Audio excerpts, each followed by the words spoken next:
India आप तक समाचार, कड़वा लेकिन सच।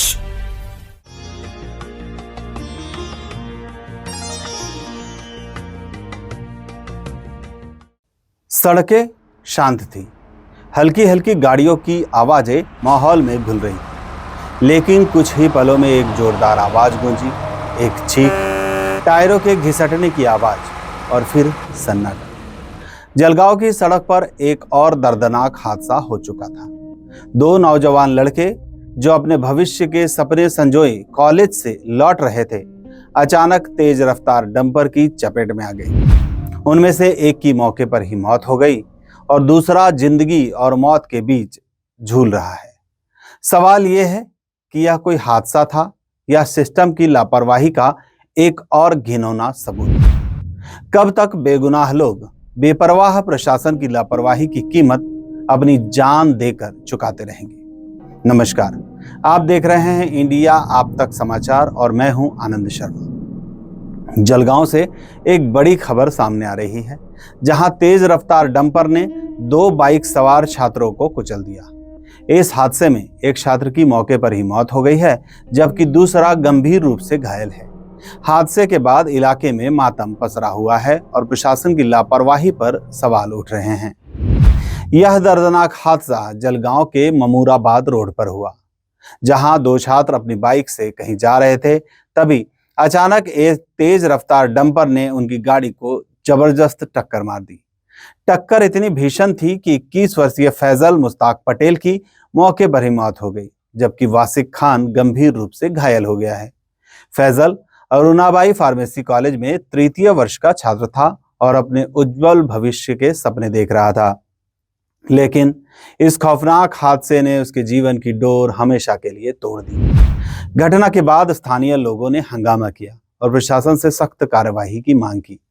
मृतक के परिजनों का रो रो कर बुरा हाल है और वे प्रशासन की लापरवाही को जिम्मेदार ठहरा रहे हैं।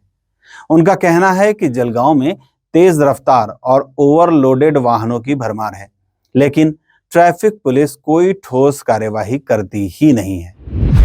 आज प्राचार्य देशमुख सरांच्या समोर या तरुणाईचं राग जो आहे तो स्वाभाविक आहे। या तरुणांनी एकच केलं की जेव्हा हा ॲक्सिडेंट झाला तेव्हा आम्ही कॉलेजलाही कळवलं, बाहेरही कळवलं, परंतु ती डेथ बॉडी तर म्हणता येणार नाही कारण की डिक्लेअर नव्हतं, परंतु 1 तास त्या ठिकाणी पडलेली होती। त्याला कोणत्याही प्रकारचं जे फर्स्ट एड पाहिजे, इमिजिएट त्याला transfer to the hospital immediate त्याला पाहिजे, हे त्या ठिकाणी झालं नाही। म्हणून मी प्राचार्य देशमुखाला ती खंत व्यक्त केली। दुसरी महत्त्वाची खंत अशी की ज्याप्रमाणे त्या कॉलेजच्या विद्यार्थिनींसाठी बसची व्यवस्था आहे, विद्यार्थ्यांसाठी का नाही, हा तुझा भाव काय, त्यांनी ते ॲक्सेप्ट केलं की आम्ही तेही करतोय। तिसरा महत्त्वाचा मुद्दा आहे की त्या ठिकाणचे रस्ते अत्यंत खराब झालेले आहेत। माननीय आमदार त्यांच्या कॉलेजला आले होते सुरेश घोडे, तेव्हा प्रश्न विचारला होता मुलांनी, तेव्हा त्या मुलाला प्रश्नाचं उत्तर देण्यापासून कॉलेजने त्याला थांबवलं होतं की ते आपल्याकडे आले, त्याच्यामुळे प्रश्न करू नका किंवा त्यांना असे काही पुतळ्यात आणू नका। म्हणून मी सरांना हेच सांगितलं की या 3 वस्तू आपल्याकडून निष्काळजीपणाचे हे दिसून येते, त्याच्यामुळे भविष्यात अशा प्रकारची पुनरावृत्ती होऊ नये। म्हणून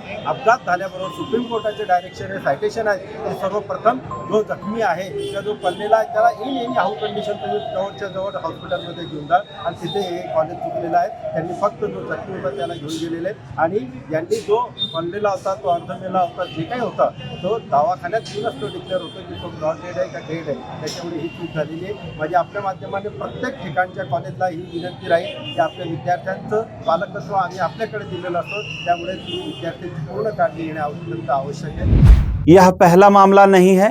जलगांव में ऐसे हादसे आम हो चुके हैं। शहर की सड़कों पर तेज रफ्तार डंपर और ट्रक बेलगाम दौड़ते हैं। पुलिस चौकियों के सामने से ओवर स्पीड गाड़ियां गुजरती है, लेकिन पुलिस मूक दर्शक बनी देखती रहती है। सवाल ये उठता है कि आखिर कब तक ऐसी घटनाएं होती रहेगी, कब प्रशासन सख्त कदम उठाएगा। ट्रैफिक नियमों की अनदेखी और लापरवाही की कीमत हर साल सैकड़ों मासूमों को जान देकर चुकानी पड़ रही है। सरकार और प्रशासन को अब सख्त कार्यवाही करनी होगी, ओवर स्पीड वाहनों पर लगाम लगाना होगा और ट्रैफिक नियमों को सख्ती से लागू करना होगा। फिलहाल इस हादसे के बाद फैजल का परिवार गहरे सदमे में है और घायल वासिक खान का अस्पताल में इलाज चल रहा है। पुलिस ने मामला दर्ज कर लिया है और जांच जारी है, लेकिन बड़ा सवाल यही है कि क्या प्रशासन सिर्फ जांच करेगा या इस बार कुछ ठोस कदम भी उठाए जाएंगे?